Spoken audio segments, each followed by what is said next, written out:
I think a lot of women don't realize that ovulation can be delayed, especially if there's a lot of things going on in your life, because your body will always prioritize survival over reproduction.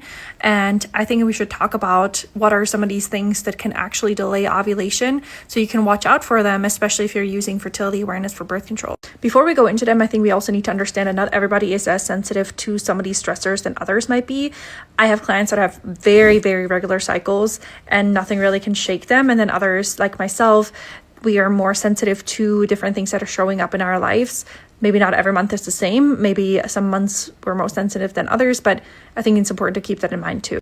So one big one is obviously stress. Overall stress, chronic stress is going to affect our ovulation, especially if we're dealing with it on a constant basis, or if there's something like really big happening in our life, like a death or a positive stress, like we're preparing for an exam, that could already like mess with ovulation too.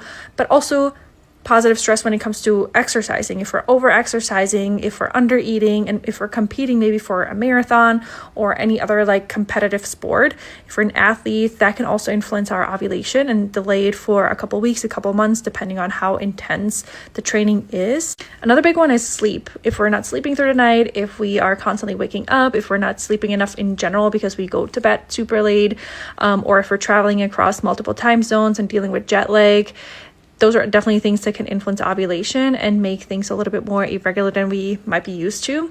Another big one is being sick leading up to ovulation. So in the follicular phase, around your period, and then afterwards, if you're sick during that time, it's very common for ovulation to be a little bit delayed because your immune system is working so hard to overcome whatever it is that you're dealing with. I've definitely seen that for myself when I was sick in the follicular phase where ovulation was delayed for a couple days, but not with every case. If it's just like a simple cold, maybe not as much as if it's like the flu or something more intense. So keep those in mind when you're tracking your fertility, when you're looking at maybe trying to conceive, even seeing what can delay ovulation. Tracking ovulation can also be very helpful to understand, hey, is my body really sensitive to these stressors, or what are we currently dealing with?